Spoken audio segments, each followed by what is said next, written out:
everyone, welcome back to our channel. Hope எல்லாரும் happy and ஹெல்த்தியாக இருப்பீங்கன்னு. இது ஒரு ரேண்டமான வீக்கெண்ட் எடுத்த vlog தான். சாட்டர்டே சண்டே தான் நல்லா தூங்க முடியும்னு பார்த்தா கரெக்டாக பால் வந்து சீக்கிரமாக வந்துடும்.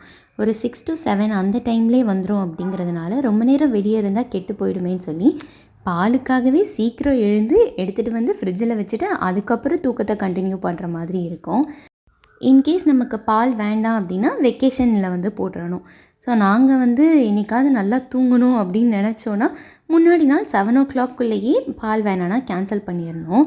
அதனால் நாங்கள் வந்து சில சமயம் சண்டேஸ் ஆனால் மட்டும் நாங்கள் வந்து கேன்சல் பண்ணிடுவோம். வெளியே கூட நம்ம பால் வாங்கிக்கலாம், இதுக்காக சீக்கிரம் எழுந்திரிக்க வேண்டாம் அப்படின்னு.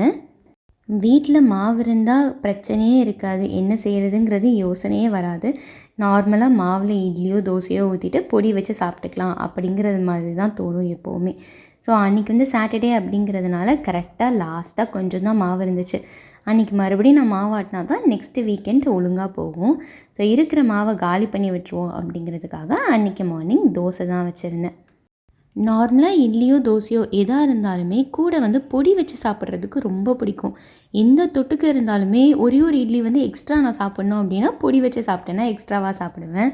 பட் ஹஸ்பண்டுக்கு பொடி பிடிக்கவே பிடிக்காது. ஃபாஸ்டிங் கூட இருந்துருவாங்களே தவிர அந்த பொடியை வச்சு சாப்பிட மாட்டேன்னுவாங்க. ஸோ நமக்கெல்லாம் அது வராது. அன்றைக்கி சாட்டர்டே. ஸோ வீக்கெண்ட் ஸ்டார்ட் ஆனாலே அட்லீஸ்ட் சாட்டர்டே ஆர் சண்டே ஏதாவது ஒரு நாளாவது வெளியே போய் சாப்பிட்ணும் அப்படிங்கிற மாதிரி தான் இருக்கும், ஊர் சுற்றிட்டு வரணும்னு. அந்த தடவை வந்து சாட்டர்டேவே போயிட்டு வந்துடலாம், ஸோ தட் சண்டே வந்து வீட்டில் கொஞ்சம் ரெஸ்ட் எடுக்கலாம் அப்படிங்கிறதுக்காக சாட்டர்டே மார்னிங்கே வந்து வெளியே கிளம்பிடலான்னு தான் பிளான் பண்ணியிருந்தோம். ஆனால் என்ன ஆனாலும் தூக்கத்தை மட்டும் சாக்ரிஃபைஸ் பண்ணிடவே கூடாது அப்படிங்கிறதுக்காகவே நல்லா தூங்கி எழுந்திரிச்சு மார்னிங் லைட்டாக ஏதாவது பிரேக்ஃபாஸ்ட் சாப்பிட்டுட்டு அதுக்கப்புறம் கிளம்பலாம், ஸோ தட் லன்ச் வந்து நல்லா ஹெவியாக சாப்பிட்டுக்கலாம் அப்படிங்கிற மாதிரி பிளானை மாற்றியாச்சு. மோஸ்ட்டாக நான் வந்து வெளியே போனோம் அப்படின்னா வந்து மார்னிங் தான் ப்ரிஃபர் பண்ணுவேன். நல்ல வெளிச்சமாக இருக்கும் போதே வெளியே கிளம்பிடணும், ஸோ தட் ஈவினிங் போல் நம்ம வீட்டுக்கு வந்தோம் அப்படின்னா வந்து கொஞ்சம் நேரம் ரெஸ்ட் எடுக்கிறதுக்கு டைம் கிடைக்கும் அந்த டேலேயே அப்படிங்கிற மாதிரி நான் யோசிப்பேன். ஆனால் என்ன பிரச்சனைனா காலையில் போனால் பயங்கரமாக வெயில் அடிக்கும். பட் நம்ம போகிற பிளேசஸ் என்னமோ அந்த மாதிரி ரொம்ப அலைஞ்சு திரிஞ்சு போகிற மாதிரிலாம் இருக்காது. முக்கால்வாசி மாலுக்கு போவோம் இல்லையா, எங்கேயாவது ஷாப்பிங் தான் போவோம். அதுக்கு நம்ம மார்னிங்கே போகலாமே அப்படின்னு தான் சொல்லுவேன். பட் ஹஸ்பண்ட் வந்து ஓட்டிகிட்டு போகிறது நான் தானே, நீ சும்மா தானே பின்னாடி உட்காந்து வர, ஸோ வந்து நம்ம மார்னிங் போக வேண்டாம் ஈவினிங்கே போகலாம் அப்படிங்கிற மாதிரி நிறையா இடத்துக்கு வந்து ஈவினிங் தான் போகலான்னு அவங்க பிளான் பண்ணுவாங்க. பட் இன்றைக்கி வந்து லன்ச் வந்து வெளியே சாப்பிட்லாம் அப்படிங்கிறது யோசித்ததுனால மத்தியானமே கிளம்பியாச்சு.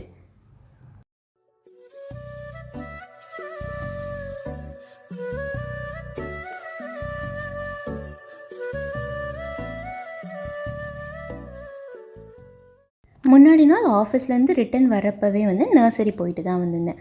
நிறையா பிளான்ட்டர்ஸ் வந்து எம்டியாக இருக்குது, என்ன பண்ணுறதுன்னு தெரிலன்னு சொல்லியிருந்தேன் இல்லையா. ஸோ அதில் கொஞ்சமாக பிளான்ட்ஸ் வைக்கலாமே அப்படிங்கிறதுக்காக செலக்டிவாக ஒரு 2-3 மட்டும் வாங்கிட்டு வந்திருந்தேன். யூஸ்வலாக நமக்கு தெரிஞ்ச வெரைட்டின்னு பார்த்தா ஸ்னேக் பிளான்ட்டு, ஸ்பைடர் பிளான்ட் இதெல்லாம் அங்கே நிறையாவே இருந்துச்சு. பட் அதை தவிர்த்து வேறு ஏதாவது ட்ரை பண்ணி பார்க்கலாமே அப்படிங்கிறதுக்காக அவங்கக்கிட்டே கேட்டு எது வந்து இன்டோருக்கு வந்து கரெக்டாக இருக்கும் அப்படின்னு கேட்டு தான் வாங்கிட்டு வந்திருந்தேன். பட் அந்த பிளான்ட் நேம் என்னன்னு தெரியல. ஒன்று வந்து ஃப்ளவரிங் பிளான்ட்டாக இருந்துச்சு. ஃப்ளவர்ஸில் ஐ திங்க் 2 கலர் இருந்துச்சுன்னு நினைக்கிறேன். ஒன்று வந்து பர்பிள், இன்னொன்று வந்து பிங்க். எனக்கு வந்து பர்பிள் ரொம்ப பிடிச்சிருந்துச்சு அப்படிங்கிறதுனால ஆல்ரெடி அதில் வந்து ஃப்ளவர்ஸ் வந்து இருந்தது அண்ட் ஃபியூ மோர் பட்ஸ் கூட இருந்துச்சு. சரி அதெல்லாம் ப்ளூம் ஆகும் அப்படிங்கிற ஒரு ஆசையில் வந்து அந்த பிளான்ட் வாங்கிட்டு வந்தேன். அண்ட் இன்னொன்று வந்து லீஃப்லேயே ஒரு மாதிரி க்ரீனில் வந்து ரெட் கலர்ஸ் வந்து இருந்துச்சு அந்த வெயின்ஸ்லலாம், பார்க்க ரொம்ப அழகாக இருந்தது. சரி அது வந்து செமி ஷேடுன்னு சொன்னாங்க, நம்ம எப்படியும் பால்கனிலேயே கொஞ்ச நாள் வச்சு பார்ப்போம் அப்படிங்கிறதுக்காக அதுவும் வாங்கிட்டு வந்திருந்தேன். ஹோம் மேக்கர்ஸ் எல்லாருக்கும் இருக்கிற பிரச்சனைன்னு நினைக்கிறேன் இது. என்ன தான் நமக்கு வெளியே போகணுன்னு ஆசை இருந்தாலுமே வீட்டில் ஒரு வேலை இருந்துச்சுன்னா ஐயோ அந்த வேலையை முடிக்கலேன்னு மைண்டில் ஓடிக்கிட்டே இருக்கும். ஸோ அந்த வேலையை முடிச்சிட்டோம் அப்படின்னா நம்மளால் நிம்மதியாக இருக்க முடியும் அப்படிங்கிறதுக்காகவே அன்றைக்கி மார்னிங்கே லாண்ட்ரி வேலையை முடித்தாச்சு. ஸோ இப்போ என்னோடய சைடு பெண்டிங் இருக்கிறது ஒன்று மாவாட்டுற வேலை தான். ஸோ அதுக்குமே வந்து மாவு ஊற வச்சுட்டு தான் கிளம்பிடுவேன்.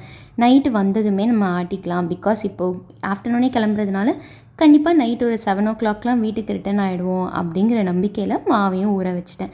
இன்கேஸ் லேட் ஆச்சுன்னா அப்படியே மாவை எடுத்து ஃப்ரிட்ஜில் வச்சிட்டோம் அப்படின்னா நெக்ஸ்ட் டே கூட ஆட்டிக்கலாம். நம்ம உளுந்து வந்து ஜில்லுன்னு இருக்கிறப்போ ஆட்டினோம் அப்படின்னா வந்து நல்லா மாவு புளிச்சு வரும் அப்படின்னு சொல்லுவாங்க. ஸோ எப்படியா இருந்தாலும் பரவாயில்ல அப்படிங்கிறதுக்காக மாவை ஊற போட்டுகிட்டே கிளம்பியாச்சு.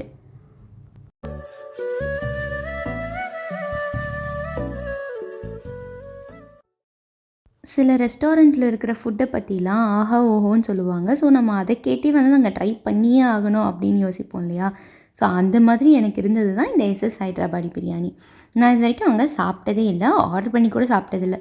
அங்கே வந்து நிறைய பேர் என் ஃப்ரெண்ட்ஸும் சரி, ஹஸ்பண்டும் சரி ரொம்ப நல்லாயிருக்கும், குவான்டிட்டியும் அதிகமாக இருக்கும் அப்படிங்கிற மாதிரி சொன்னாங்க. இந்த தடவை கண்டிப்பாக அங்கே தான் போகிறோம் அப்படின்னு சொல்லிட்டு அங்கே தான் போயிருந்தோம். என்னதான் மெனு கார்டை திருப்பி திருப்பி பார்த்தாலும் நம்ம போனது என்னமோ பிரியாணிக்காக தான். கண்டிப்பாக அதைத்தான் ஆர்டர் பண்ணுவோம். காமனாக இருக்கிறதே egg biryani, chicken and mutton தான். மெனு கார்டை புரட்டினது என்னமோ ஸ்டார்டர்ஸ்க்காக தான். சிக்கன் பிரியாணி தான் ஆர்டர் பண்ணியிருந்தோம். குவான்டிட்டியை பார்த்துட்டு அப்புறம் ஸ்டார்டர்ஸ் ஆர்டர் பண்ணிக்கலாம் அப்படின்னு தான் நினச்சோம். குவான்டிட்டி நல்ல தாராளமாகவே இருந்துச்சு. பட் 2 பேருக்கு அப்படிங்கிறதுனால ஸ்டார்டர்ஸும் வாங்கிக்கலாம்னு சொல்லிவிட்டு அன்றைக்கி ப்ரான் ஃப்ரை தான் வாங்கியிருந்தோம். பிரியாணி நிஜமாகவே நல்லா இருந்துச்சு, எனக்குமே ரொம்ப பிடிச்சிருந்துச்சு. ஸோ சாப்பிட்டுட்டு நெக்ஸ்ட் டே எங்கே கிளம்பணுன்னு பார்த்தீங்கன்னா நம்ம டி நகர் தான். இன்றைக்கி ஷாப்பிங் ஃபுல் அண்ட் ஃபுல் ஹஸ்பண்டுக்கு மட்டும்தான் அப்படிங்கிறது டிசைட் பண்ணிவிட்டு தான் நான் இன்றைக்கி வீட்டிலேருந்தே கிளம்புனேன். நம்மளோட ஷாப்பிங் செக்ஷனுக்கோ ஃப்ளோருக்கோ நம்ம போகவே கூடாது அப்படிங்கிற முடிவில் ஃபர்ஸ்ட்டு போத்தீஸ்க்கு தான் போனோம். நான் இத்தனை நாளாக பாய்ஸ் எல்லாம் ரொம்ப பாவம், நிறைய ட்ரெஸ்ஸே எடுக்க முடியாதுல்ல, அவ்வளோவா ஆப்ஷன்ஸே இல்லை அப்படின்னு நினச்சிட்டு இருந்தேன். கல்யாணம் ஆன பிறகு தான் தெரியுது நம்ம தான் பாவம்னு. ஏன்னா அவங்களுக்கு இருக்கிற ட்ரெஸ் எல்லாமே காஸ்ட்லியாக இருக்குது அண்ட் நிறைய வெரைட்டியுமே இருக்குது. நமக்கு இருக்கிறது சீப்பாக கூட கிடைக்கும் போல், பட் அவங்களுக்கு வந்து அந்த மாதிரி இல்லவே இல்லை. ஃபார்மல்ஸ் எடுத்தால் அதுவுமே ஆஃபீஸ்க்கு போடுற மாதிரி இருக்கணும் அண்ட் அதுக்கு தனியாக ஸ்டிச்சிங் சார்ஜஸ் வேறு வரும். அண்ட் ஃபார்மல்ஸ் எடுக்கிறதுக்கு வேறு நிறைய க்ரைட்டீரியா வச்சுருந்தாங்க. லைக் அது வந்து ரொம்ப சுருங்கக்கூடாது, நல்லா க்ரஷ் பண்ணி பார்த்து சுருங்காத மெட்டீரியலாக இருந்தால் தான் எடுக்கணும் அப்படின்னலாம். ஸோ எல்லாம் நீங்கள் பாருங்கள், என்னால் நிற்க முடியாதுன்னு சொல்லி நான் போய் ஒரு இடத்துல ரெஸ்ட் எடுக்க ஆரம்பிச்சிட்டேன். இவங்க செலெக்ஷன்லாம் முடிச்சுட்டு ஃபைனலைஸ் பண்ணிவிட்டு என்னை கூப்பிட்டாங்க வந்து பாருன்னு.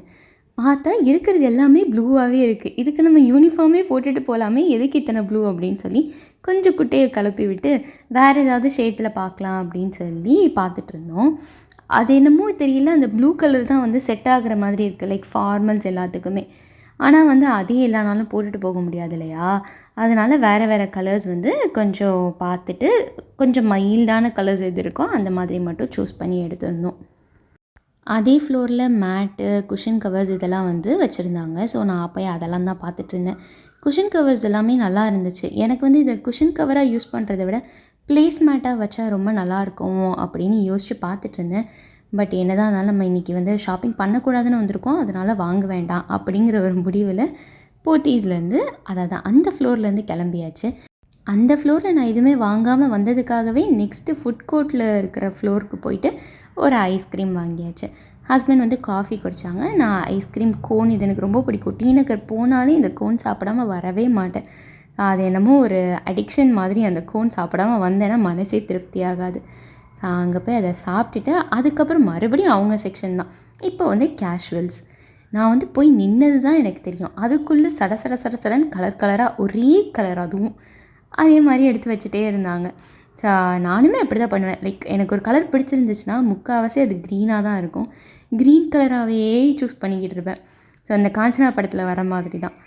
அப்புறமேட்டுக்கு எல்லாத்தையும் கலைச்சிட்டு மறுபடியும் கொஞ்சம் காம்பினேஷன் ஆஃப் கலர்ஸில் எடுத்துகிட்டு அங்கேருந்து கிளம்பியாச்சு. நமக்குன்னு எதுவும் வாங்கக்கூடாது அப்படின்னு தான் போனேன். பட் அங்கே ஒரு குட்டி பர்ச்சேஸ் பண்ணிட்டு தான் வந்தேன். என்ன வாங்கினேன் அப்படிங்கிறத வீட்டுக்கு போய் காமிக்கிறேன். ஸோ நெக்ஸ்ட்டு எங்கே போகணுன்னு பார்த்தீங்கன்னா பாம்பே லஸ்ஸி அப்படிங்கிற ஒரு கடைக்கு தான். நான் எப்படி மத்தியானம் எஸ்எஸ் ஹைட்ராபாடி போனேனோ, அதாவது எல்லோரும் சொல்லி அங்கே வந்து போகணுன்னு டெம்ப்ட் பண்ணி போனேன் இல்லையா? ஸோ அதே மாதிரி ஹஸ்பண்டுக்கு வந்து இந்த பாம்பே லஸ்ஸி, சரி நைட்டு வந்து அங்கே போகலாம் அப்படின்னு பிளான் பண்ணி இதுக்காகவே நாங்கள் அன்றைக்கி வந்து டி நகர் போன மாதிரி ஆகிடுச்சு. நானுமே இந்த கடையில் வந்து நல்ல ரோஸ் மில்க்கு, சமோசா, சாட் ஐட்டம்ஸ்லாம் ரொம்ப நல்லாயிருக்கும் அப்படிங்கிற மாதிரி பார்த்துருக்கேன் யூடியூப் ஷார்ட்ஸில் அண்ட் ரீல்ஸ்லலாம். சரின்னு நாங்கள் போனப்போ அன்ஃபார்ச்சுனேட்லி அங்கே வந்து ரோஸ் மில்கே இல்லை, சமோசா தான் இருந்துச்சு. ஸோ வாங்கி டேஸ்ட் பண்ணிவிட்டேன். அண்ட் அது வந்து ரொம்ப வறுத்துன்னெலாம் சொல்ல முடியாது. இதுக்காக போய் அலைஞ்சு சாப்பிடணும் அப்படிங்கிற அளவுக்குலாம் இல்லை. போகிற வழியில் இருந்துச்சுன்னா ஒரு பசி ஆற்றிக்கிறதுக்காக வேணால் அங்கே சாப்பிட்லாம். எங்களுக்கு என்னமோ அன்றைக்கி அங்கே சாப்பிட்டது என்னமோ திருப்தியாகவே இல்லை. ஸோ போகிற வழியில் ஏதாவது ஜூஸ் கடை இருக்குமான்னு பார்த்துட்டே போனோம். ஃபீனிக்ஸ் மாலுக்கு பக்கத்தில் நினைக்கிறேன் இந்த ஜூஸ் ஷாப் வந்து நல்லா பிரகாசமாக லைட்டெல்லாம் போட்டு வச்சுருந்தாங்க, புதுசாக திறந்துருந்தாங்கன்னு நினைக்கிறேன். ஸோ அங்கே 2 பேருக்கும் பிடிச்ச ஜூஸை குடிச்சிட்டு வீட்டுக்கு வந்து லேண்ட் ஆகியாச்சு. இப்போ நான் என்ன பர்ச்சேஸ் பண்ணேன்னு பார்த்தீங்கன்னா திஃபா தான் போயிருந்தேன். என்னோடய ஃபேவரட் ஷாப் இது. கல்யாணத்துக்கு முன்னாடியிலேருந்தே நான் அடிக்கடி போவேன். இந்த கொரோனா டைம்லலாம் எல்லோரும் வந்து லாக்டவுனில் தானே இருந்தோம். அப்போது ஆஃபீஸ் கூட போகலை. பட் அந்த டைம்லேயும் நான் திஃபாவில் போய் ஷாப்பிங் பண்ணேன்னா பார்த்துக்கோங்க. அந்தளவுக்கு என்னமோ தெரியல, அந்த இயரிங்ஸ் மேலே க்ரேஸு. நிறைய தடவை வெளியெல்லாம் கிளம்புறப்போ இயரிங்ஸ் எல்லாம் அவ்வளோவா மாற்றாமலே கிளம்பிடுவேன். ஆல்ரெடி என்ன போட்டிருக்கேனோ அதையே போட்டுட்டு போயிடுவேன். இப்போலாம் வந்து அடுப்பை ஆஃப் பண்ணோமா, லைட் ஆஃப் பண்ணோமா அப்படிங்கிறது தான் தோணுதே தவிர, இயரிங்கை மாற்றணுமா அப்படிங்கிறதெல்லாம் சுத்தமாக ஞாபகமே இருக்க மாட்டேங்குது. பட் என்னதான் இருந்தாலும் அந்த இயரிங்கை கலெக்ட் பண்ணுறதுக்கான ஒரு இன்ட்ரெஸ்ட் வந்து போக மாட்டேங்குது. அதனால் எப்போ டி நகர் போனாலுமே திஃபாவூரில் ஒரு அட்டெண்டன்ஸ் போட்டுட்டு தான் வருவேன். அட்லீஸ்ட் ஏதாவது ஒரு இயரிங்ஸ் வாங்கிட்டு தான் வருவேன். ஸோ அந்த தடவை போயிருக்கும்போது ஃபியூ கலெக்ஷன்ஸ் வந்து நிறையாவே நல்லா இருந்துச்சு. பட் எப்போவுமே திஃபா வந்து கொஞ்சம் கூட்டமாகவே இருக்குமா, அண்ட் அங்கங்கே கொச கொசன்னு வேறு வச்சுருப்பாங்க. நான் மட்டும்தான் தனியாக வேறு உள்ளே போனேன். இதுவே என் தங்கச்சி வந்திருந்தானா, அவள் ஒரு சைடு போவா, நான் ஒரு சைடு போவேன். மேலே கீழேன்னு ஒவ்வொரு சைடாக அலசி ஆராய்ஞ்சு நம்ம எடுப்போம். பட் நான் மட்டும்தான் உள்ளே போனோம். அண்ட் ஹஸ்பண்ட் வந்து வெளியே ஒரு வேலையாக போயிருந்தாங்க என்னை அங்கே ட்ராப் பண்ணிட்டு. அதனால் அவங்க முடிச்சுட்டு வரதுக்குள்ளே நம்ம பார்க்கணுமே அப்படிங்கிறதுக்காக கடன்னு அப்படியே கண்ணாலேயே பார்த்ததில் என்னோடய கண்ணுக்கு நேராக எது எனக்கு பிடிச்ச மாதிரி இருந்துச்சோ அதெல்லாம் மட்டும்தான் எடுத்துகிட்டு வந்திருந்தேன். இங்கே மோஸ்ட்டாக எனக்கு வந்து இயரிங்ஸ் தான் ரொம்ப பிடிக்கும். பட் இங்கே வந்து மற்ற ஆப்ஷன்ஸுமே நிறையா இருக்கும். ஏர் ஆக்சசரிஸ் வச்சுருப்பாங்க, பேகு, பர்ஸஸ் அண்ட் ஆர்னமெண்ட்ஸ், செயின், இது எல்லாமுமே இருக்கும். பட் நான் எப்போவுமே போனால் ப்ரிஃபர் பண்ணுறது என்னமோ இயரிங் செக்ஷன் மட்டும்தான். அண்ட் அதுவுமே எனக்கு வந்து அந்த லாங் இயரிங்ஸ் எல்லாம் பிடிக்காது. அண்ட் ஸ்டட்டு மாதிரி இருந்தாலும் பிடிக்காது. கொஞ்சம் ஹேங்கிங்காகவும் இருக்கணும் அண்ட் காதோடு ஒட்டின மாதிரியும் இருக்கணும் அப்படிங்கிற மாதிரி தான் பார்ப்பேன். ஸோ அங்கேயே வந்து சில இடத்துல தான் மிரர் வச்சுருப்பாங்க. நம்ம அங்கேயே வச்சு வச்சு பார்த்துட்டு தான் எடுக்க முடியும். நான் அப்படி வச்சு பார்க்குறப்போ எது எனக்கு செட் ஆகிற மாதிரி இருந்துச்சோ அதுதான் எடுத்தேன். பட் அதுலேயுமே நான் வீட்டுக்கு வந்து போட்டு பார்க்குறப்போ அந்த பிளாக் ஒன் வந்து எனக்கு என்னமோ அவ்வளோ ஒன்றும் சாட்டிஸ்ஃபேக்ஷனாக இல்லை. அதை மட்டும் அவாய்ட் பண்ணியிருந்தேன்னா இந்த பர்ச்சேஸ் எனக்கு சாட்டிஸ்ஃபேக்டரியாக அமைஞ்சிருக்கும். ஸோ இதோடு நான் இந்த விலாகை முடிச்சுக்கிறேன். ஹோப் உங்கள் எல்லாருக்கும் இந்த விலாக் பிடிச்சிருக்குன்னு. நெக்ஸ்ட்டு ஒரு இன்ட்ரெஸ்டிங்கான விலாகில் உங்கள் எல்லோரையும் மீட் பண்ணுறேன். Until then bye bye, take care and thanks for வாட்சிங்.